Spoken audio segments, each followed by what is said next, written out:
بسم اللہ الرحمن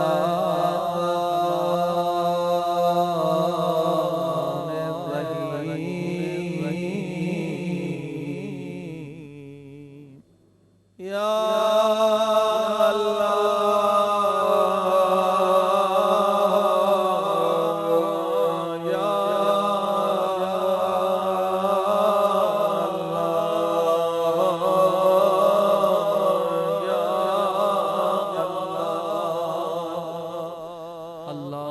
صلی علی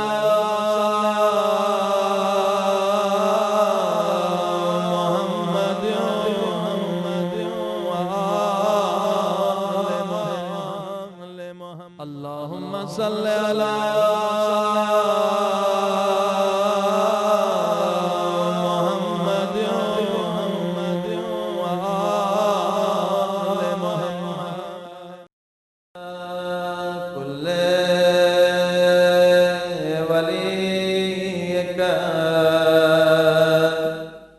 حجت ابن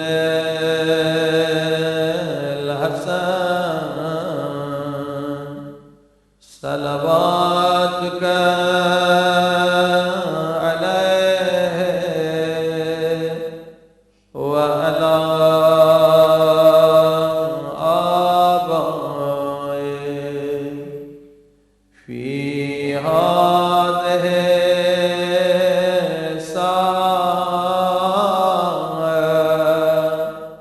وفي كل ساعة وليا وحافظا وقائدا وناصرا ودليلا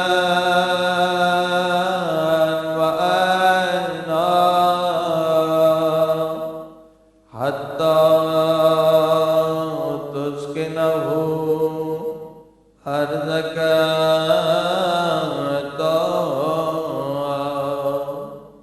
وتمتعه فيها طويلا برحمتك يا أرحم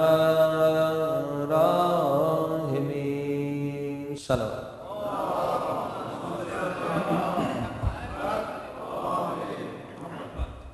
اما بعد فقد قال الله تبارك وتعالى في كتابه المجيد بسم الله الرحمن الرحيم من قتل نفسا بغير نفس أو فساد في الأرض فكأنما قتل الناس جميعا ومن أحياها فكأنما أحيا الناس جميعا. سلام.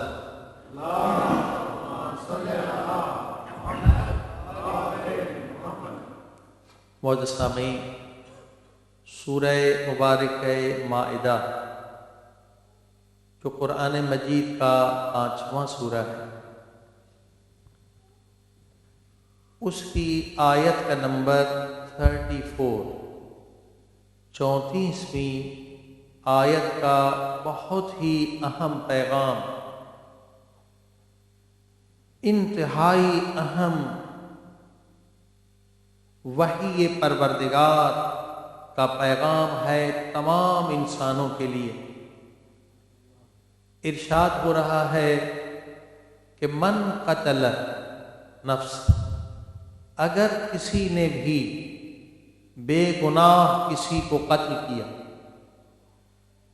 تو یاد رکھو اسلام کا قانون یہ ہے، قرآن کا قانون یہ ہے، اللہ کا قانون یہ ہے کہ جس کسی نے کسی کو بے گناہ قتل کیا، یاد رکھو کہ اس نے ایک انسان کو قتل نہیں کیا، بلکہ اس کا گناہ اتنا بڑا ہے اس کا جرم اتنا بڑا ہے کہ گویا اس نے تمام دنیا کے انسانوں کو قتل کر دیا۔ دنیا کے کسی بھی مذہب کی کتاب میں آپ کو اس سے بہتر انسانیت کا درس نہیں ملے۔ کتنا عظیم پیغام ہے کہ لوگوں، اگر تم نے بے گناہ ایک انسان کو قتل کیا ہے تو یاد رکھو یہ معمولی گناہ نہیں ہے، یہ چھوٹا گناہ نہیں ہے۔ یہ مت سمجھو کہ تم نے ایک آدمی کو قتل کیا ہے، مرڈر کیا ہے، نہیں، بلکہ اس کا گناہ اتنا بڑا ہے کہ گویا تم نے تمام انسانوں کو قتل کیا ہے۔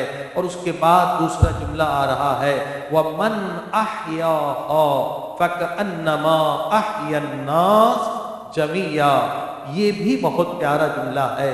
اے لوگوں سنو، یہ قرآن کا بہت پیارا پیغام ہے، بہت نورانی پیغام ہے۔ اگر تم نے ایک انسان کی زندگی کو بچا لیا یا ایک انسان کو زندہ کیا تو یہ مت سمجھو کہ تم نے فقط ایک کی زندگی بچائی ہے، بلکہ خدا تمہیں اتنا ثواب دے گا گویا تم نے سارے انسانوں کو زندگی دی ہے۔ صلوات پہ محمد وآلہ۔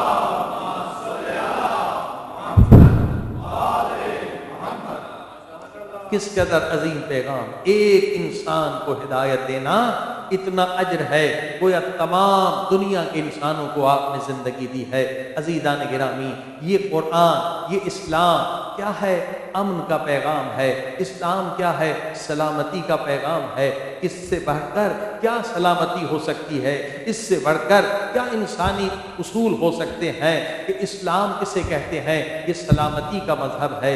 بلند ترین درجہ جو ہے اسلام میں وہ ایمان کا ہے۔ معلوم ہے ایمان کیا ہے؟ ایمان کا لفظ کہاں سے نکلا ہے؟ ایمان کا لفظ نکلا ہے امن سے، یعنی پیس امن۔ ایمان کا لفظ نکلا ہے امن سے، یعنی جو اہل اسلام ہوتے ہیں وہ اہل امن ہوتے ہیں، وہ اہل محبت ہوتے ہیں۔ صلوات پڑھی محمد وآلہ۔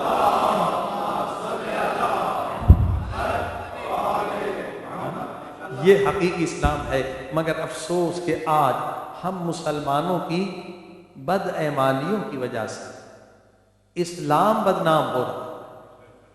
اسلام بہت پیارا مذہب ہے، اسلام بہت پیارا دین ہے۔ اس سے بڑھ کر کیا اصول ہے اسلام کا؟ کتنا پیارا اصول ہے۔ جس نے ایک انسان کو قتل کیا وہ سارے کائنات کے انسانوں کا قاتل ہے۔ جس نے ایک کی زندگی بچا دی اس نے پوری دنیا کے انسانوں کو بچا لیا۔ اللہ اکبر۔ مگر عزیزان گرامی، آج ہمارے اعمال، مسلمانوں کے اعمال قرآن سے دور ہوتے چلے جا رہے ہیں۔ آج فرقہ پرستی کی وجہ سے، آج قوم پرستی کی وجہ سے مسلمان کا گلا کاٹ رہا ہے۔ یہ مت سمجھیے کہ صرف مسلمانوں کا نقصان ہو رہا ہے، بلکہ اسلام کا نقصان ہو۔ جو لوگ اسلام کے قریب آنا چاہتے ہیں وہ اسلام سے دور ہو جاتے ہیں، وہ سمجھتے ہیں بس اسلام یہی ہے۔ نہیں عزیزان گرامی، اسلام بہت پیارا مذہب ہے، اسلام امن کا مذہب ہے، اسلام محبت کا پیغام دیتا ہے، اسلام سلامتی کا پیغام دیتا ہے۔ یاد رکھیے، اسی لیے اس آیت کا ہم نے انتخاب کیا ہے کہ آج جب دنیا کا نقشہ دیکھ رہے ہیں تو مسلمانوں کی بد اعمالیوں کی وجہ سے، ہمارے نقائص کی وجہ سے اسلام مظلوم ہو رہا ہے، اسلام غریب ہو رہا ہے۔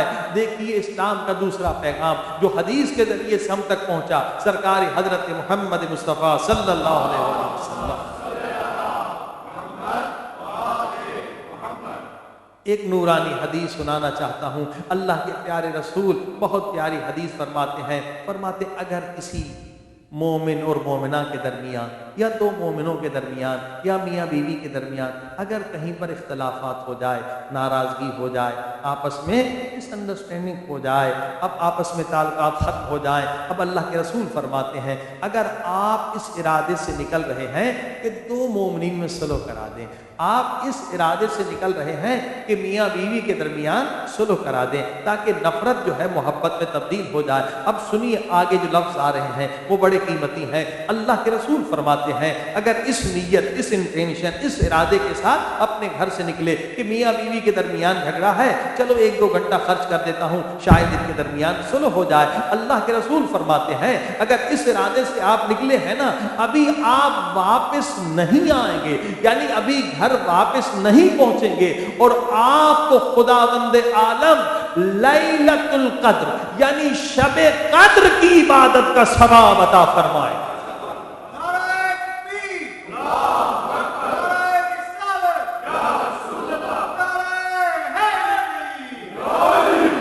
اندازہ لگائیے لیلۃ القدر شب قدر کی عبادت کا ثواب اللہ عطا فرمائے گا. اگر دو مسلمانوں میں اختلافات ہو گئے ان کو آپ نے دور کر دیا. لیلۃ القدر جانتے ہیں کیا ہے؟ قرآن کہہ رہا ہے لیلۃ القدر خیر من الف شہر. یہ شب قدر وہ ہے جو ایک رات ہے مگر ہزارہا مہینوں سے افضل ہے. یہ ایک رات اگر کسی کو عبادت میں نصیب ہو جائے تو 70 سال کی عبادت کا ثواب.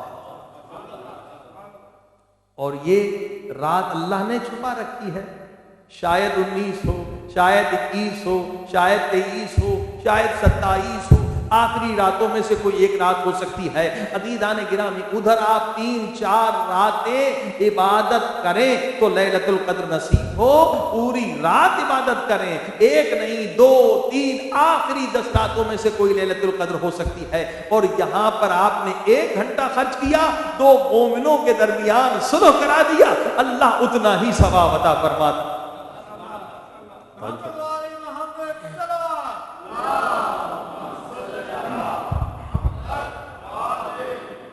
اب بتائیے، اب ذرا سوچئے کہ اگر 2 مومنوں کے درمیان صلح ہو جائے تو اتنا ثواب ہے 70 سال کی عبادت کا ثواب. اگر ہم اور آپ کوشش کریں کہ 2 مومنین نہیں بلکہ اسلام کے 2 بڑے فرقے شیعہ اور سنی جو اسلام کے 2 بازو ہیں، 2 سب سے بڑے فرقے ہیں، اگر ہم اور آپ کوشش کریں کہ ان دونوں میں صلح ہو جائے تو اب اندازہ لگائیے کہ ثواب کا کوئی حساب ہی نہیں کر سکتا. جب 2 مومنوں میں آپ نے صلح کرا دی تو 70 سال کی عبادت کا ثواب. اگر کروڑ مسلمانوں کے دلوں میں محبتیں پیدا کریں، جو مس انڈرسٹینڈنگ ہے وہ دور کر دے، تو اب آپ سوچئے کہ ثواب کہاں پہنچ جائے گا. اسے کوئی شمار نہیں کر سکتا. عزیزان گرامی آج اس کی اشد ضرورت، بہت ضرورت ہے کہ مسلمانوں کے درمیان جو مس انڈرسٹینڈنگ ہے وہ دور ہو جائے تاکہ مسلمان متحد ہو جائیں. جب مسلمان متحد ہوں گے تو اسلام مضبوط ہو جائے گا. دیکھیے عقیدے کی بات ہے، عقیدے میں ہر انسان آزاد ہے. اسی لیے آپ جانتے ہیں کہ عقیدے میں تقلید کرنا جائز نہیں ہے. آپ خود تحقیق کریں، ریسرچ کریں. یہ انسان کو اللہ نے عقل دی ہے، انسان ریسرچ کرے کہ صحیح عقیدہ کیا ہے. قرآن مجید ہمارے پاس لا اکراہ فی الدین، دین میں کوئی زبردستی نہیں ہے. مگر آج مسلمانوں میں جو مشکل بات آ گئی ہے کہ ہم خاندانی مسلمان زیادہ ہیں، عقلانی مسلمان کم ہیں. ٹھیک ہے، اگر ہم کوئی چیز کرتے ہیں اس لیے کیونکہ ہمارے ماں باپ کرتے ہیں، اگر کوئی چیز نہیں کرتے اس لیے کہ ماں باپ نہیں کرتے. ایسا اسلام جو ہے اس کی کوئی زیادہ اہمیت نہیں. عقلانی مسلمان بننا یعنی عقل سے اسلام کو سمجھیں، ریسرچ کریں، تحقیق کریں تو صحیح اسلام آپ کو مل جائے گا. عقیدہ بھی یہی ہے کہ انسان عقیدے آئیڈیالوجی کے بارے میں انسان سوچے. اللہ نے عقل دی ہے. یہ جو معاملہ ہے عقیدے کا، دنیا آخرت کیسے تعلق ہے، تو انسان جب تحقیق کرے گا ایک عقیدہ مل جائے گا. اب لا اکراہ فی الدین، دین میں زبردستی نہیں ہے کہ جو میرا عقیدہ ہے وہ میں آپ پر مسلط کروں یا جو آپ کا عقیدہ ہے وہ آپ مجھ پر مسلط کریں. ہر ایک انسان آزاد ہے کہ ریسرچ تحقیق کے ذریعے سے ایک عقیدہ انسان حاصل کر لے اور اسی کے مطابق زندگی کرے. یعنی ہمیں چاہیے کیا چیز، اس چیز کی ضرورت ہے کہ ہم تحقیقی مسلمان بنیں. فرمائی کہ جو بھی عقیدہ ہو وہ ریسرچ کے ذریعے سے، تحقیق کے ذریعے سے. لیکن آج کیا مصیبت ہے، کیوں اسلام غریب ہے، کیوں مسلمان پرابلمز میں ہے؟ کیونکہ آج میجارٹی جو ہے مسلمانوں کی، شیعہ ہو سنی ہو جو بھی فرقے ہوں، اکثر فرقوں کا یہی حال ہے کہ ہم تحقیقی مسلمان کم ہیں، تعصبی مسلمان زیادہ ہے. تعصبی مسلمان زیادہ ہیں، اور جب تک تعصبی مسلمان رہیں گے یہ پرابلم سالو نہیں ہوں گے، اور یہ فرقہ پرستی رہے گی، قوم پرستی رہے گی، اور نتیجہ یہ ہوگا کہ اسلام دن بدن کمزور ہوتا چلا جائے گا۔ لہذا ضرورت اس بات کی ہے کہ ہم تحقیقی مسلمان بنے، تعصبی مسلمان نہ بنے۔ صلوات پہ محمد و آلہ۔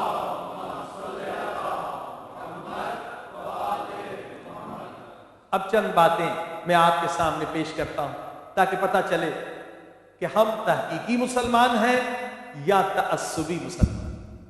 تحقیق اگر کوئی ریسرچ کرتا ہے، اب تحقیق کرنے والے حتیٰ کہ غیر مسلمانوں کو بھی دیکھیے، تحقیق کرنے والوں میں تعصب نہیں ہوتا۔ اگر آپ تعصب کریں گے تو تحقیق نہیں ہوگی۔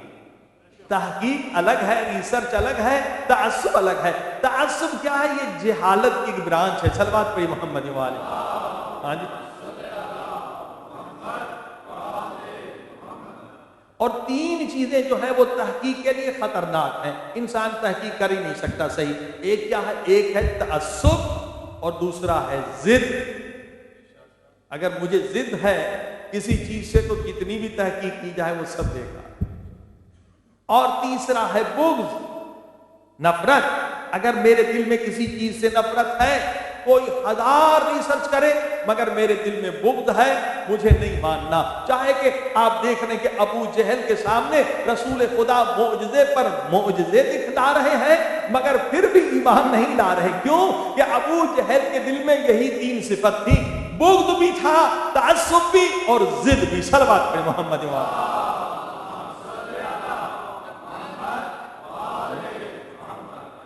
ان تین صفات کو نکال کے اگر آپ نے ریسرچ کی تو یقیناً آپ کو حق کا راستہ مل جائے۔ عزیزان گرامی، کوشش یہ کریں کہ معاشرے میں یہ فرقہ پرستی، یہ نفرت، یہ عداوت، یہ قتل و غارت گری اس وقت ختم ہو سکتے ہیں جب ہم تحقیق کی طرف چلیں، تعصبات کو چھوڑ دیں۔ اب دیکھیے مسلمانوں کے بہت سارے فرقے ہیں۔ اب اس فرقہ پرستی میں جو نفرت اور تعصب ہے اسے ختم کرنا چاہتے ہیں۔ بھئی آپ کا اپنا عقیدہ، ہمارا اپنا عقیدہ۔ اب شیعہ سنی اکثر مسلمانوں کا یہ عقیدہ ہے کہ ہم وسیلے کے قائل ہیں، حتیٰ کہ ہم دعا بھی مانگتے ہیں تو کہتے ہیں پروردگار اپنے پیارے نبی حضرت محمد مصطفیٰ صلی اللہ علیہ وآلہ وسلم کے صدقے میں ہماری اس دعا کو قبول کر۔ اس میں شیعہ بھی ہیں، سنی بھی ہیں، اکثریت۔ لیکن کچھ مسلمان ایسے ہیں وہ کہتے کہ نہیں، یہ وسیلے کی ضرورت ہی نہیں، خدا جو ہے وہ شہ رگ سے زیادہ نزدیک ہے، تو وسیلے کی کیا ضرورت ہے؟ خدا تو سب سے زیادہ قریب ہے، تو یہ وسیلہ اس کو ہم نہیں مانتے۔ اگر یہاں تک کوئی کہے کہ ہم نہیں مانتے تو بات اتنی خطرناک ہے۔ لیکن اگر ہم ایک دوسرے پر کفر کے فتوے لگائیں تو پھر کیا ہوگا؟ تحقیق کی جگہ تعصب آ جائے۔ بھائی ٹھیک ہے، آپ کا عقیدہ ہے، آپ نے کہا کہ بھائی وسیلے کی ضرورت ہی نہیں، خدا تو شارک سے زیادہ نزدیک، ٹھیک ہے آپ کا عقیدہ، لیکن ہم کہتے ہیں کہ وسیلے کی ضرورت ہے کیونکہ ہم اس قابل ہی نہیں کہ ہم خدا کی بارگاہ میں جا سکیں۔ ہم گنہگار ہیں، ہمیں معصوم وسیلے کی ضرورت ہے۔ اب دیکھیے یہیں پر دو جو ہیں آئیڈیالوجی، دو عقیدے سامنے آ گئے۔ اب اس میں کوئی ضرورت نہیں کہ ایک دوسرے پر کفر کے فتوے لگا۔ اب مصیبت یہ ہے کہ جہاں تعصب ہے وہاں ایک دوسرے پر کفر کے فتوے لگتے ہیں۔ اچھا، اب جو لوگ کہتے ہیں کہ وسیلے کی ضرورت نہیں، ان کی بھی دلیل سن لیں، اور ہم وسیلے کے قائل ہیں، ہماری بھی دلیل سن لیں۔ اب وہ کیا کہتے ہیں؟ جو وسیلے کو نہیں مانتے کہتے ہیں خدا سے ڈائریکٹ آپ مانگ سکتے ہیں، خدا سے ڈائریکٹ آپ دعا کر سکتے ہیں، وسیلہ ضروری نہیں۔ اچھا کیوں ضرور نہیں؟ وہ کہتے ہیں اس لیے کہ خدا کو آپ کیسے نبی کا واسطہ دیتے ہیں، خدا کو آپ کیسے علی کا واسطہ دیتے ہیں، یہ تو مخلوق ہے۔ بے شک مخلوق ہے، ہم بھی یہی کہتے ہیں مخلوق۔ نبی اور علی یہ تو مخلوق میں شامل ہے، آپ خدا کو واسطہ دے رہے ہیں مخلوق کا۔ بھائی مخلوق کا خالق پر کوئی حق ہی نہیں، کوئی رائٹ نہیں۔ کیوں نہیں؟ اب وہ دلیل ان کی کہ بھئی دیکھیں اللہ نے ہمیں آنکھیں دی، ہم نے اللہ کو کیا دیا؟ اللہ نے ہمیں زبان دی، ہم نے اللہ کو کیا دیا؟ اللہ نے ہمیں ہاتھ دیے، ہم نے اللہ کو کیا دیا؟ اللہ نے ہمیں کان دیے، ہم نے اللہ کو کیا دیا؟ اللہ نے عقل دی، ہم نے اللہ کو کیا دیا؟ اللہ نے علم دیا، اللہ نے اولاد دی، اللہ نے دولت دی، اتنی چیزیں دی کہ ہم شمار نہیں کر سکتے، لیکن ہم نے تو کچھ اللہ کو نہیں دیا، کیونکہ سب کچھ اللہ دے رہا ہے، تو اللہ کا ہم پر حق ہے، مگر ہم ہیں مخلوق، اہل بیت بھی ہے مخلوق، انبیاء بھی ہے مخلوق، امام بھی ہے مخلوق، لہذا مخلوق کا خالق پر کوئی حق نہیں۔ اب یہ ہمارے اس فرقے کی مثلا یہ دلیل۔ اب آئیے ہم کیا کہتے ہیں؟ شیعہ سنی جو وسیلے کے قائل ہیں، ہماری کیا دلیل؟ وہ کہتے بھئی اہل بیت رسول خدا عزت احترام اپنی جگہ پر، مگر وہ مخلوق میں ہے، علی علیہ السلام مخلوق میں ہے، پنجتن پاک مخلوق میں ہے، آپ مخلوق کا واسطہ دے رہے ہیں خدا کو، مخلوق پر خدا کا حق ہے، مخلوق کا خدا پر کوئی حق نہیں۔ یہ ان کی دلیل کہ مخلوق کا خدا پر کوئی حق نہیں۔ آئیے چلتے ہیں قرآن مجید کی طرف، قرآن مجید سے فیصلہ کراتے ہیں۔ سورہ یونس کو کھولیے، یہ قرآن کا 10واں سورہ ہے، آیت کا نمبر 103 103۔ خداوند عالم کی آواز آ رہی ہے، کذالک حقا علینا ننجی المؤمنین۔ خدا یہ فرما رہا ہے کہ مومنین کا مجھ پر حق ہے کہ میں انہیں نجات دوں۔ اب جب قرآن کی آیت آ گئی تو اب تو کوئی بندہ قرآن کے سامنے بول نہیں سکتا۔ قرآنی دلیل سے بڑھ کر کوئی دلیل نہیں ہے کہ قرآن میں خدا یہ خود کہہ رہا ہے جو مومنین ہیں ان کا مجھ پر ایک حق یہ ہے کہ میں انہیں نجات دوں۔ اب جب خدا خود کہہ رہا ہے کہ مومن کا مجھ پر حق ہے، تو ہم کون ہیں مومنین کے حق سے انکار کرنے والے؟ دوسری آیت سنیے، سورہ روم اور سورہ کا نمبر 30 آیت کا نمبر 47۔ خدا پھر فرما رہا ہے سورہ روم میں، وَقَانَ حَقًّا عَلَيْنَا نَصْرُ الْمُؤْمِنِينَ۔ خدا یہ فرما رہا ہے مومنین کا مجھ پر دوسرا حق یہ ہے کہ میں ان کی مدد کروں۔ دو حق، دو رائٹس جو ہے مومنین کے، قرآن نے ان دو آیتوں میں بتلائے۔ مومنین کا ایک حق یہ ہے کہ خدا یہ کہہ رہا ہے کہ میں انہیں نجات دوں، مومنین کا دوسرا حق مجھ پر یہ ہے کہ میں ان کی مدد کروں۔ تو عزیزان گرامی، جب مومنین کا خدا پر حق ہے تو اب جو امیر المومنین ہوگا،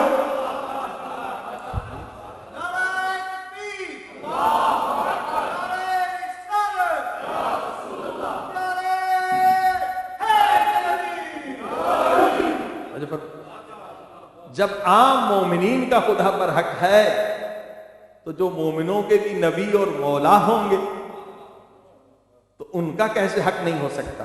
اب یہ دلیل۔ آئیے اور آگے بڑھیں کہ ہم کیوں وسیلے کے قائل ہیں، مگر اس کا مقصد یہ نہیں کہ اگر کوئی وسیلے کا قائل نہیں تو ہم ان پر کفر کے فتوے لیں۔ یہ تعصب، اس سے فرقہ پرستی جنم لیتی۔ آپ اپنا عقیدہ سنائیں، دوسرے لوگ اپنا عقیدہ سنائیں، مگر یہ کہاں لکھا ہے کہ آپ کے عقیدے پر جو عمل نہ کرے آپ اس پر اپنا عقیدہ مسلط؟ لا اکراہ فی الدین۔ دیکھیے دین میں زبردستی نہیں، انہیں بھی تحقیق کرنے دیں، آپ بھی تحقیق کریں۔ ہم کیوں وسیلے کے قائل؟ شیعہ سنی حضرات اکثریت جو ہے وہ وسیلے کو مانتے ہیں، دعائیں مانگتے ہیں تو پنجتن پاک کے صدقے، ان پاک اصحاب کا صدقہ دیتے ہیں جنہوں نے اپنی جانوں کو قربان کر دیا، جنہوں نے اپنی اولاد کو قربان کر دیا، اولیاء خدا کا واسطہ دیتے ہیں۔ عزیزان گرامی، یہ چیز قرآن کریم میں موجود ہے۔ کہاں پر موجود ہے؟ ابتدائی سورہ حمد کے بعد سورہ بقرہ دوسرا سورہ، آیت کا نمبر 37، حضرت آدم کا ذکر ہے۔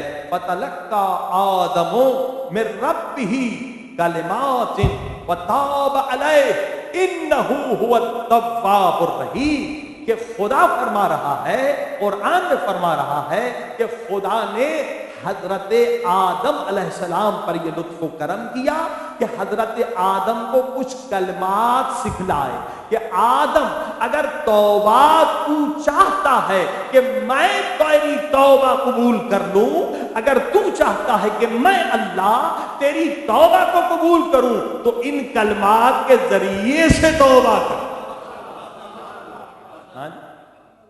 اب ڈائریکٹ کی بات نہیں ہے، خدا خود حکم دے رہا ہے آدم کو، اگر توبہ چاہتے ہو تو کلمات کے ذریعے سے دعا مانگو تو تیری توبہ قبول۔ اچھا وہ کلمات کیا ہیں؟ اب یہ تفسیر در منصور میں بھی اہل سنت کی تفسیر ہے، اہل تشیع کی تفسیر میں بھی، کنز الامات اہل سنت کی کتاب ہے، دلائل النبوہ بہقی کی کتاب، بہت ساری کتابیں، ان میں یہ چیز، یہ حدیث موجود ہے۔ جب پوچھا گیا سرکار رسالت مآب سے کہ یہ کلمات کیا تھے جن کلمات کے ذریعے سے حضرت آدم کی توبہ قبول ہوئی، تو حضور نے فرمایا کہ حضرت آدم علیہ السلام کے پاس جو کلمات تھے وہ یہ کلمات تھے، انہوں نے دعا مانگی کہ اللہم، اے میرے اللہ، بحق محمد و علی و فاطمہ والحسن والحسین،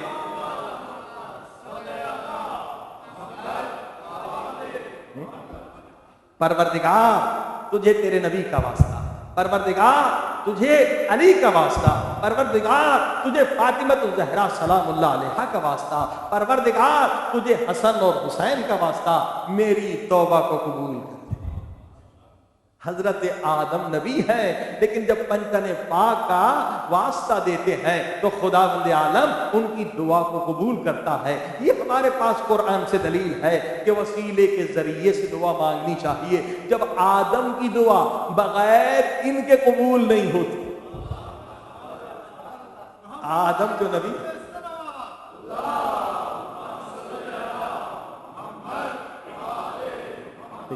عزیزان کرام، اسی طرح سے سورہ مائدہ 5ویں سورہ 35ویں آیت خدا پھر فرما رہا، یا ایھا الذین آمنوا اتقوا اللہ، اے لوگوں متقی ہو جاؤ، تقوی اختیار کرو۔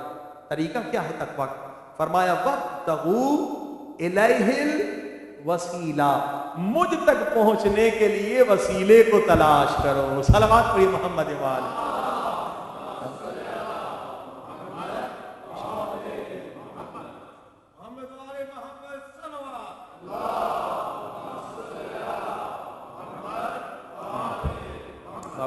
اب یہ 3-4 آیتیں آپ نے سنی کہ خدا خود فرما رہا ہے کہ مجھ تک پہنچنے کے لیے وسیلے کو تلاش۔ تو عزیزان کرام، اس تحقیقی انداز سے گفتگو ہو سکتی تاکہ آج جو دنیا میں نفرتیں ہیں وہ محبتوں میں بدل۔ یہ نہیں کہ جو آپ کا یا ہمارا عقیدہ ہے، جو اس عقیدے پر عمل نہیں کرتا ہم اس پر کفر کے فتوے لگائیں۔ آج افسوس کا مقام ہے، بجائے اس کے کہ ہم کافروں کو مسلمان بنائیں، جو مسلمان ہیں ہم انہیں کافر بنا رہے ہیں۔ صلوات پڑھیے محمد وآلہ۔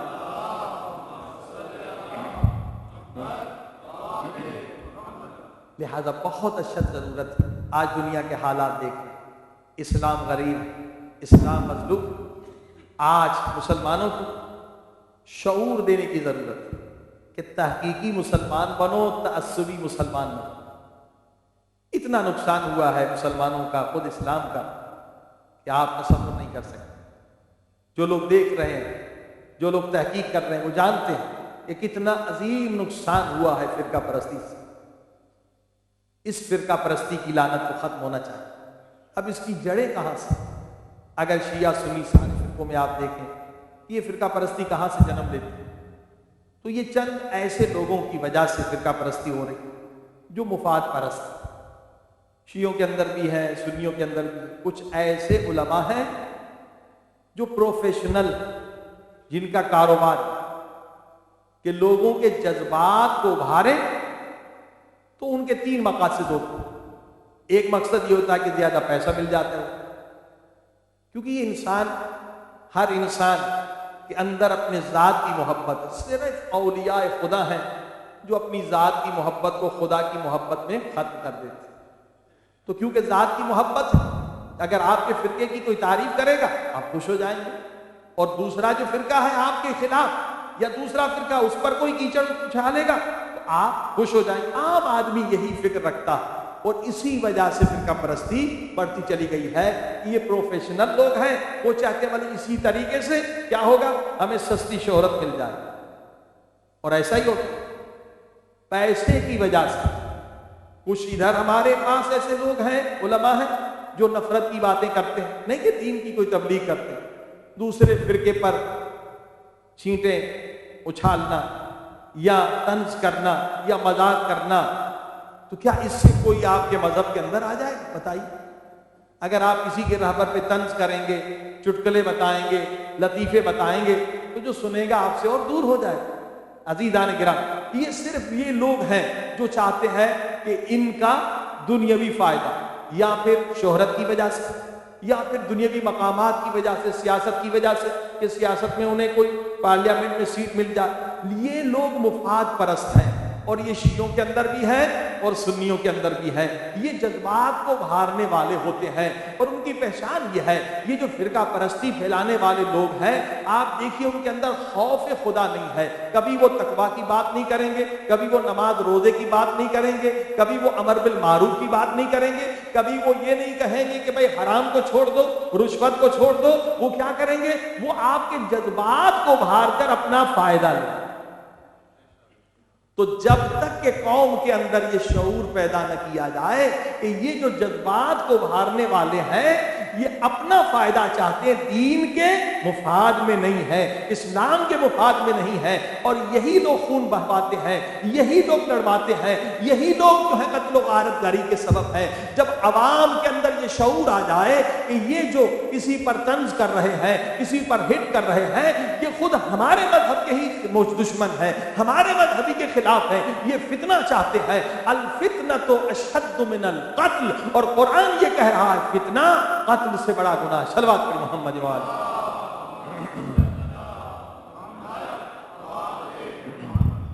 عزیزان, لہذا یہ شعور دینا آپ ہم سب کی ذمہ داری, خصوصاً میڈیا, ٹیلی ویژن ہے, اخباریں ہیں. 24 گھنٹے میں اگر 1 گھنٹہ بھی اس پر خرچ کریں تو مسلمانوں کے اندر سے یہ لعنت ختم ہو سکتی. یہ فرقہ پرستی کی لعنت, قوم پرستی کی لعنت, جس سے آج اسلام کو بدنام کیا جا رہا ہے. اور جیسے ابھی آپ نے سنا کہ وَمَنْ أَحْيَاهَا فَكَأَنَّمَا أَحْيَا النَّاسَ جَمِيعًا. اے لوگوں دیکھو, اگر تم نے ایک انسان کو بھی زندہ کیا. اب کسی نے پوچھا, امام سے پوچھا, حضرت امام جعفر صادق علیہ السلام,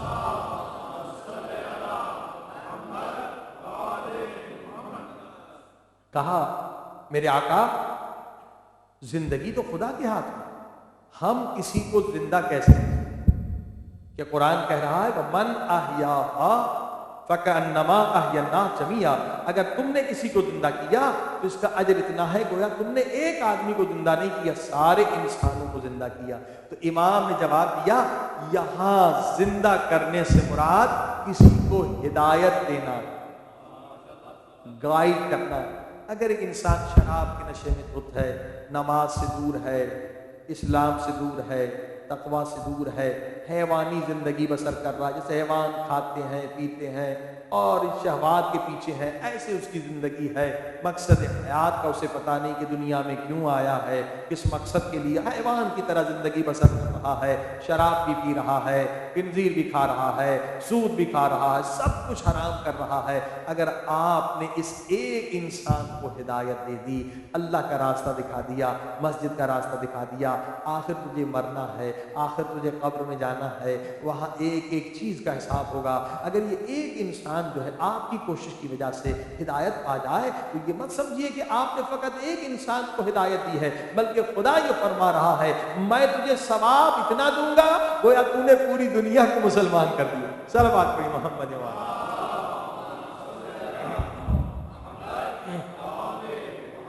عزیزان کرام, اب ہمارا جو ٹاپک ہے وہ ہے تربیت اولاد. بھائی دوسرا کوئی بات آپ کی سنے یا نہ سنے, راستے میں کس کو پکڑ پکڑ کے آپ ہدایت دیں گے, لیکن جو بچہ آپ کے گھر میں ہے, جو آپ کے تابع ہے, جس کی پرورش آپ کر رہے ہیں, تو یہ کتنا بڑا اللہ نے موقع دیا ہے. اسی ایک بچے کو اگر آپ کو اللہ نے ایک بچہ دیا ہے، ایک بچے کو ہدایت کر دیں، اگر 2 بچے ہیں تو 2 کی، 3 ہے تو 3 کی، تو اجر اتنا ہے گویا پورے دنیا کے انسانوں کو آپ نے ہدایت. عزیزان گرامی دیکھیے یہ جو اولاد ہے نا، یہ اللہ کی بڑی نعمت، بہت بڑی نعمت. اس کے بہت سارے فوائد. کیسے؟ مثلا ایک انسان نے پوری زندگی گناہ میں گزاری، غفلت میں، بدکاری میں، چوری میں، بہت جہالت میں تھا. اب وہ کیا کرے؟ گناہوں کا کفارہ کس طرح سے؟ ماں باپ بھی زندہ نہیں ہے، ورنہ ماں باپ کی خدمت بھی گناہوں کا کفارہ ہے. تو اب اگر وہ شادی کر لے اور اس کے بچے، اللہ انہیں بچے بھی عطا کرے، اگر انہی بچوں کی صحیح تربیت کر دے اور یہ بچے نمازی ہو جائیں، متقی ہو جائیں، پرہیزگار ہو جائیں، تو اسی عمل کی وجہ سے خدا اس کے سارے گناہوں کو بخش دے.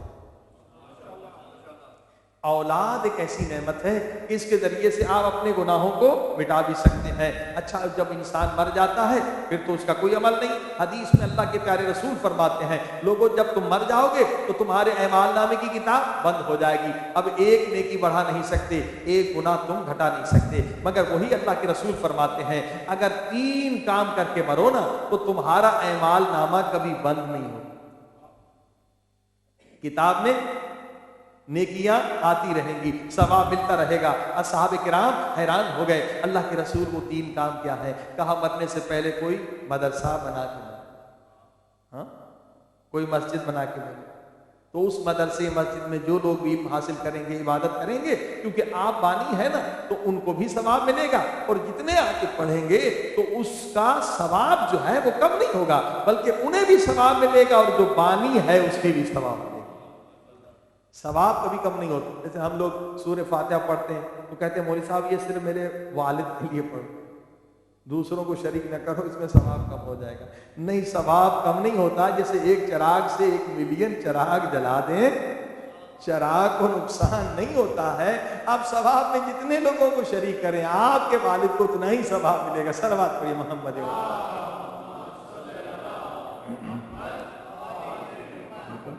تو فرمایا کہ موت سے پہلے اگر آپ نے مسجد ہے، مدرسہ ہے، اسپتال بنائی، یہ سلسلہ چلتا رہے گا، ثواب وہاں ملتا رہے گا. اور دوسرا کوئی اچھی کتاب لکھو یا لکھواؤ یا چھپواؤ، جب تک وہ کتاب رہے گی، کم سے کم ایک کتاب کی عمر 100 سال تک آپ کو پڑھنے والے پڑھتے رہیں گے، ثواب ملتا رہے گا. پھر کسی اور نے چھپوا دی، پھر 100 سال آپ کو ثواب ملتا رہے گا. اور تیسری اہم چیز کیا ہے؟ جو مرنے سے پہلے اولاد صالح چھوڑ کے مرتا ہے. اب مجلس میں چھوٹے چھوٹے بچوں کو آپ لے کر آئے، یہ ٹریننگ ہے. نماز میں لے کر آئے، حج پر لے کر آئے، کربلا لے کر گئے، زیارت پہ لے کر گئے، خیرات کے کام میں لے کر گئے. یہ ٹریننگ دے رہے ہیں، عملی پریکٹیکل ٹریننگ دے رہے ہیں. اب یہ بچہ عادی ہو جائے گا، مجلس میں آنے کا عادی، نماز میں آنے کا عادی، قرآن پڑھنے کی آپ نے ٹریننگ دی، دعا کی ٹریننگ دی. اب آپ تو دنیا سے چلے گئے، مگر اس ٹریننگ کی وجہ سے آج یہ پھر آئے گا، محرم میں آئے گا، نماز جمعہ میں آئے گا، مسجد میں آئے گا. تو کیونکہ ٹریننگ آپ نے دی ہے، یہ نماز پڑھ رہا ہے، اسے بھی اتنا ثواب اور آپ کو بھی اتنا ثواب. صلوات پڑھیں محمد وعلى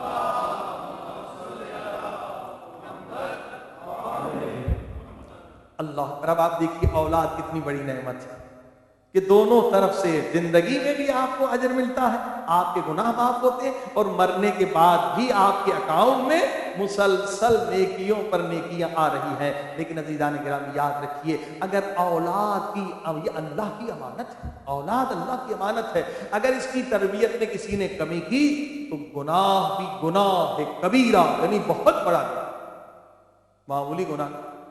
اگر ہماری غفلت کی وجہ سے ہمارا بچہ شرابی بن گیا، ہماری غفلت کی وجہ سے ہمارا بچہ بے نمازی ہو گیا، ہماری غفلت کی وجہ سے ہمارا بچہ جوا میں، گیملنگ میں، کسی بری صفت میں مبتلا ہو گیا، اور ہم نے کوشش نہیں کی، صحیح ٹریننگ نہ کی، تو اس کا گناہ بہت زیادہ ہے.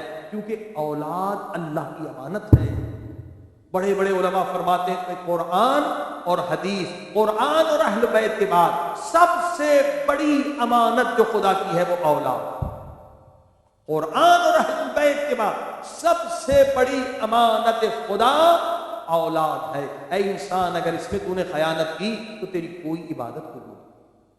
مثلا میں جتنا بھی نمازی بن جاؤں، آج مجھے پیسے دیے امانت کے لیے کہ مولوی صاحب یہ پاکستان میں کسی یتیم کو دیں، اگر میں اس میں خیانت کروں تو بتائیے کیا میری نماز قبول ہوگی؟ میرا حج قبول ہوگا؟ ہرگز نہیں۔ امانت میں خیانت کرنے والے کی کوئی عبادت قبول نہیں۔ اگر میں آپ کی امانت میں خیانت کروں تو میری کوئی عبادت قبول نہیں۔ اگر کوئی اللہ کی امانت میں خیانت کرے تو اس کی کوئی عبادت قبول نہیں۔ عزیزان گرامی، یہ اولاد اللہ کی امانت ہے، بہت خیال رکھیں کہ کہیں خیانت نہ ہو جائے۔ اب یہ جس زمانے میں ہم زندگی بسر کر رہے ہیں، اللہ کے رسول نے ٹھنڈی سانس لی ہے، کہا ہائے آخری زمانے کے بچے۔ ہمارے نبی آج کل کے بچوں کے لیے اتنے پریشان کہ گریہ فرما رہے ہیں، ٹھنڈی آہ لے رہے ہیں، آنکھوں میں آنسو آ رہے ہیں، ہائے آخری زمانے کے بچے۔ اصحاب کرام پریشان ہو گئے، اللہ کے رسول آخری زمانے میں کیا ہوگا مسلمانوں کے بچوں کے ساتھ؟ فرمایا ہائے آخری زمانے کے بچے، اس زمانے میں والدین اپنے بچوں کی دنیا کی فکر تو کریں گے مگر آخرت کی فکر نہیں کریں گے۔ آج وہی ہم دیکھ رہے ہیں کہ دنیا کی فکر ہے، بچہ او لیول کر لے، یونیورسٹی پڑھ لے، ڈاکٹر بن جائے، انجینئر بن جائے، مگر یہ فکر نہیں ہے کہ بچہ نمازی بھی بن جائے، بچہ متقی بھی بن جائے۔ اسکول کا ٹائم ہوتا ہے تو ماں بھی اٹھاتی ہے، باپ بھی اٹھاتا ہے، جب نماز فجر کا ٹائم ہوتا ہے تو کوئی نہیں ہوتا۔ یہ ہے آج کی صورتحال جس پر رسول خدا غمگین ہو رہے تھے، ہائے آخری زمانے کے بچے۔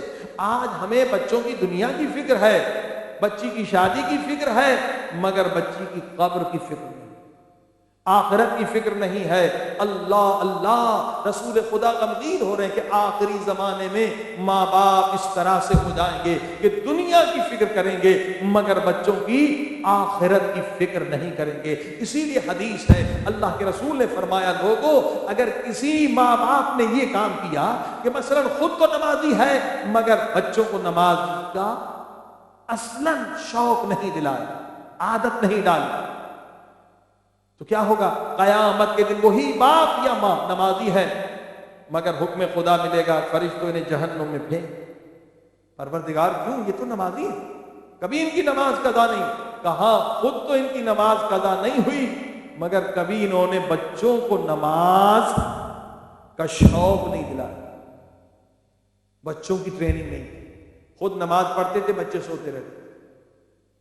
اسی طرح سے حدیث میں ایک عورت آئے گی زندگی بھر حجاب میں رہی، پردے میں رہی، حکم ملے گا اسے جہنم میں پھینک دو۔ فرشتے کہیں گے کیوں؟ یہ تو حجاب میں رہی، نیک عورت۔ فرمایا خود حجاب میں رہی مگر بچیوں کو حجاب نہیں سکھایا، بچیاں اس کی سر ننگے پھر۔ یعنی عزیزان گرامی بہت اہم مسئلہ ہے، یہ نہیں کہ صرف ہم جنت میں چلے جائیں، نیک ہو جائیں اور بچوں کو بھول جائیں۔ یا ایھا الذین آمنوا قوا انفسکم واہلیکم نارا، اے لوگوں خود کو بھی جہنم سے بچاؤ اور اپنے خاندان کو بھی جہنم سے بچاؤ۔ یہ واجب ہے کہ صرف یہ نہیں کہ میں نمازی ہو جاؤں اب مجھے بچے سے کیا نہیں، یہ امانت خدا ہے۔ امانت خدا میں اگر خیانت ہو جائے تو میری عبادت قبول نہیں ہے۔ پوری کوشش کریں، اگر آپ کوشش نہیں کر سکتے، آپ کے پاس علم نہیں ہے تو علماء سے پوچھئے۔ تربیت اولاد، اس پر جتنی کتابیں لکھی گئی ہیں ان کتابوں کا مطالعہ کریں، یہ اہم امانت خدا ہے۔ اگر اس امانت میں خیانت نہیں ہوئی تو دنیا بھی آپ کی بہتر ہوگی، آخرت بھی بہتر۔ صلوات علی محمد و آل محمد۔ تو انشاءاللہ آج یہ پہلی تقریر ہے، ٹاپک کا اعلان ہو گیا۔ ہر روز انشاءاللہ آپ کی خدمت میں قرآن حدیث سے یہی بتلایا جائے گا کہ کس طرح سے ایک ماں باپ کوشش کرے تاکہ اس کے بچے متقی، مومن اور صالح، تاکہ دنیا میں بھی آخرت میں بھی۔ یہ سب سے بڑی انویسٹمنٹ ہے آپ کی۔ یہ جتنی انویسٹمنٹ ہم پیسے کی لگاتے ہیں نا، یہ سرمایہ گزاری، یہ ساری قبر میں بیکار۔ سب سے بڑی انویسٹمنٹ جو ہے وہ ہے اولاد صالح۔ اگر اولاد صالح ہے تو وہاں آپ کو کوئی تکلیف نہیں ملے گی بلکہ اجر و ثواب ملتا رہے۔ آئیے خدا کی بارگاہ میں چلیں کہ پروردگار تو ہمیں توفیق عطا فرما، کہ تو نے جو ہمیں اولاد دی ہے ہم اولاد کی صحیح تربیت دیں، انہیں صحیح مسلمان مومن بنے۔ اللہم صلی علی محمد وآل محمد، مل کے صلوات۔ اللہم صلی علی محمد وآل محمد وعجل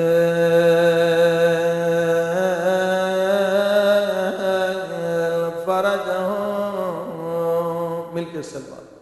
اللہم صلی علی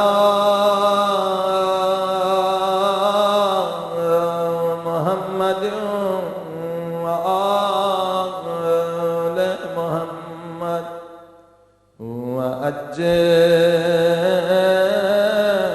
فرجهم، بلند آواز، اللہم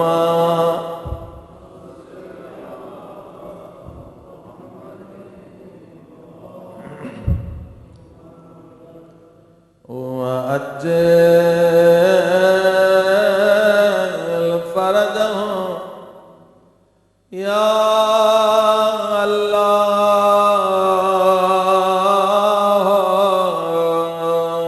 یا اللہ یا اللہ۔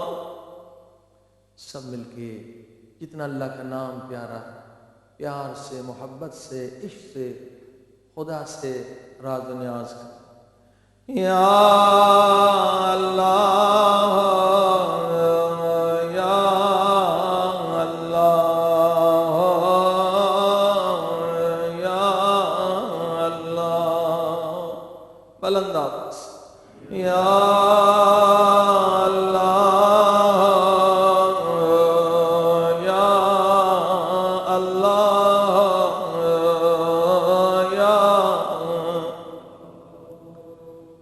محرم کی پہلی مجلس سے خلوص سے، محبت سے خدا کو اس طرح سے پکاریں کہ انشاءاللہ خدا سب کی حاجتوں کو پورا کرے۔ یا اللہ یا اللہ یا اللہ یا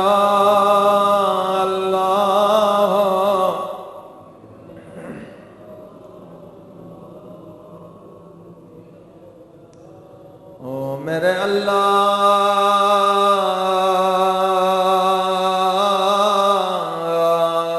تجھے واسطہ اس لحظے کا جب حسین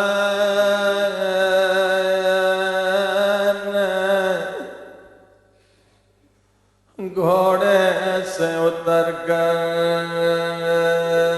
دو کٹے ہوئے بازو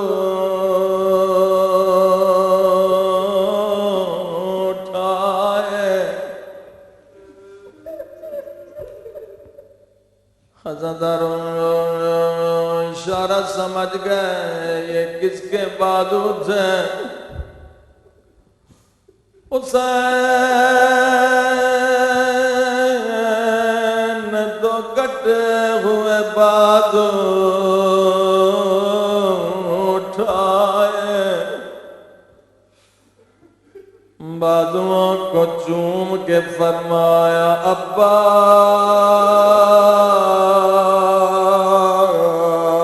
میری کمر ٹوٹ گئی،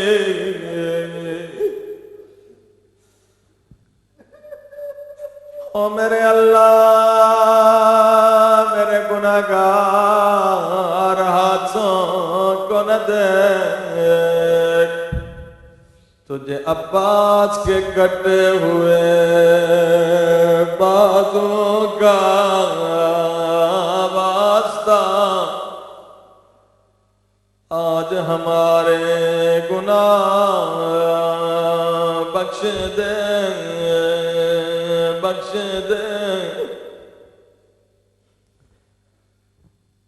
عزیزوں، خدا بڑا بخشنے والا، خدا بڑا کریم ہے، بڑا رحیم ہے، بڑا غفور ہے۔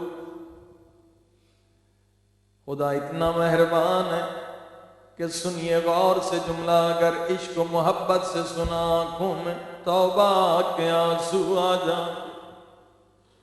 میرا قائد امام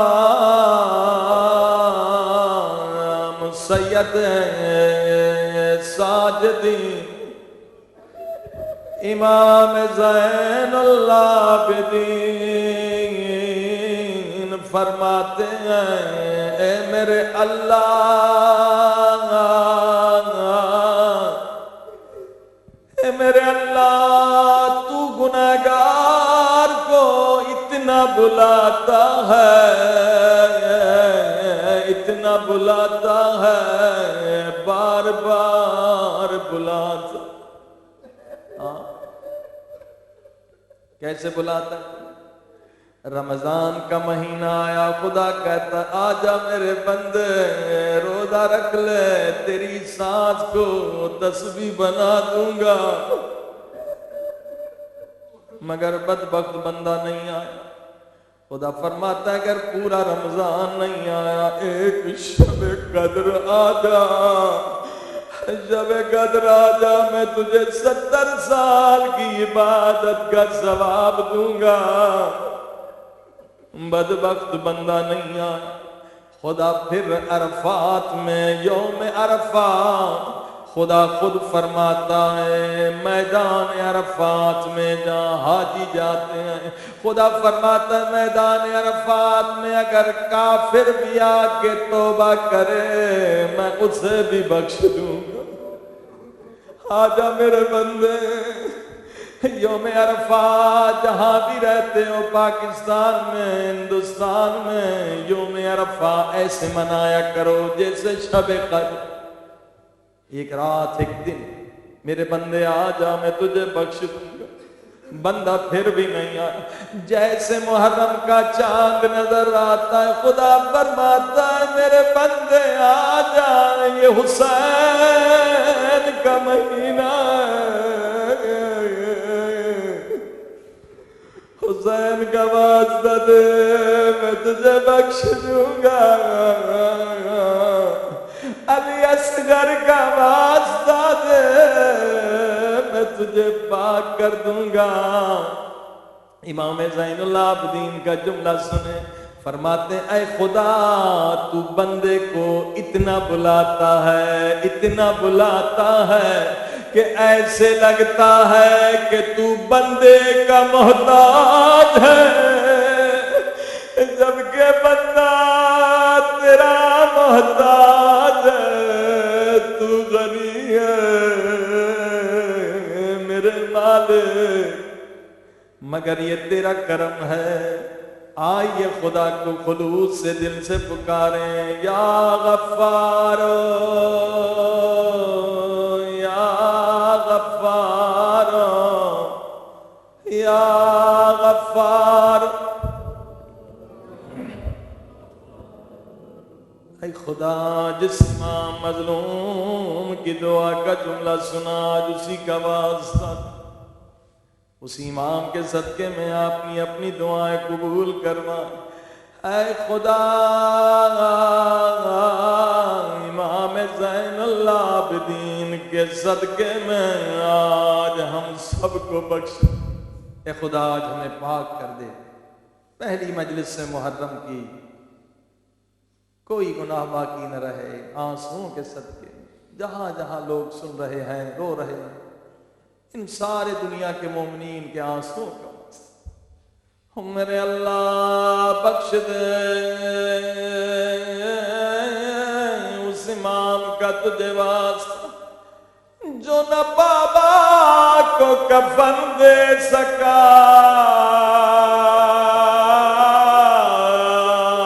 نہ زندان میں بہن کو کفن دیا۔ ہائے میرے چوتھے امام کتنے مظلوم تھے، عزادارو جب چوتھے امام شام کی قید سے واپس مدینہ آئے، او مدینے کے قصائیوں نے عہد کیا ہم گوشت کے اوپر کپڑا رکھا کریں گے تاکہ گوشت کے ٹکڑوں پہ سجاد کی نظر نہ پڑے۔ آیا پوچھیں گے کیوں؟ عزیزو جیسے گوشت کے ٹکڑوں پہ سجاد کی نظر پڑتی تھی، او بابا کی پامال لاش یاد آتی تھی۔ بابا میرے مظلوم بابا، آپ نبی کے نواسے تھے مگر آپ کی لاش پہ گھوڑے دوڑائے گئے۔ جب کوئی قصائی حیوان کو ذبح کرنا چاہتا تھا امام دوڑ کے آتے تھے، ہاتھ میں ہاتھ ڈالتے تھے، پوچھتے تھے بھائی اسے پانی پلایا ہے یا نہیں؟ وہ کہتا تھا مولا میں مسلمان ہوں، بس یہ سنتے تھے، کربلا کی طرف منہ کرتے تھے، ہائے میرے پیاسے بابا۔ جب شمر نے خنجر چلایا تھا میرا بابا 3 دن کا پیاسا۔ پروردگار امام زین العابدین کی یتیمی کے صدقے میں میرے ہم سب کے چھوٹے بڑے گناہوں کو بخش دے، ہمارے والدین کے گناہوں کو بخش دے، مومنین و مومنات کے گناہوں کو بخش دے۔ میرے اللہ اس مہینے میں ہمیں عزاداری کرنے کی توفیق عطا فرما، زیادہ سے زیادہ گریہ کی توفیق عطا فرما۔ جیسے آپ کے علم میں ہونا چاہیے کہ یہیں واٹفورڈ میں 2 چرچوں میں مجلس انگلش میں ہوگی اس کے بعد، اور یہ بہترین موقع ہے آپ کو اپنے مولا حسین کی مظلومیت کا پیغام پہنچانے۔ لاسٹ ایئر بھی ہم نے بیٹرسی پارک کے سامنے آل سینٹ چرچ میں پروگرام کیا تھا، اس مرتبہ آپ ہی کے واٹفورڈ میں سینٹ مائیکل چرچ میں 5 دن ہوگا، اور 5 دن رومن کیتھولک چرچ میں ہولی روٹ مارکیٹ اسٹریٹ پر جو ہے۔ تو اسی مجلس کے بعد انشاءاللہ آپ سب لوگ شریک ہوں، کیونکہ یہ بہترین موقع ہے، آپ امام حسین کی عزاداری کو امام بارگاہوں سے نکال کر چرچوں میں لے جائیں، اور انشاءاللہ وہاں نوحہ بھی ہوگا، ماتم بھی ہوگا۔ تو 10:30 سے لے کر انشاءاللہ جتنا ٹائم رہا دوسروں کو بھی انفارم کریں، تاکہ انشاءاللہ جیسے لاسٹ ایئر 1 چرچ میں ہوتا ہے، اس مرتبہ 2 چرچ میں ہو رہا ہے، کہ آہستہ آہستہ پورے UK میں، یورپ میں، پوری دنیا میں اسپریڈ ہو جائے، کیونکہ یہ بہت ضروری ہے کہ ہم مولا حسین کا میسیج دوسروں تک پہنچائیں، امام بارگاہوں سے اس ذکر کو ہم چرچوں تک پہنچائیں، تاکہ انہیں لاسٹ ایئر بھی جو پروگرام ہوئے تھے چرچ میں ان لوگوں نے اس ساتھ خود کہا تھا کہ آپ لوگ رکھیں، اور اس کا بہت اثر ہوا۔ اصلاً وہ شیعت کو جانتے ہی نہیں ہیں، بہت ساری مس انڈرسٹینڈنگ ہیں وہ دور ہو جاتی ہیں، اور ہمیں ایک بہترین موقع ہے کہ اپنے مذہب جو ہمارا مظلوم مذہب ہے، شروع سے مذہب جو مظلوم آ رہا، دوسروں کو بتائیں کہ اہل بیت پر، ان کے ماننے والوں پر تاریخ میں کتنا ظلم ہوا، suffering of Jesus and suffering of امام حسین۔ انشاءاللہ نوحے پڑھنے والے حضرات بھی جو انگلش میں نوحہ، کافی لوگوں نے نوحے کچھ بنائے بھی ہیں، بنا بھی رہے، تاکہ وہاں پر انگلش میں نوحے اور ماتم بھی ہوگا، اور انشاءاللہ اس میں ضرور آپ شریک ہوں۔ پروردگار ہماری اس عبادت کو قبول فرما، جو بیمار ہیں انہیں شفائے کاملہ کا فرما۔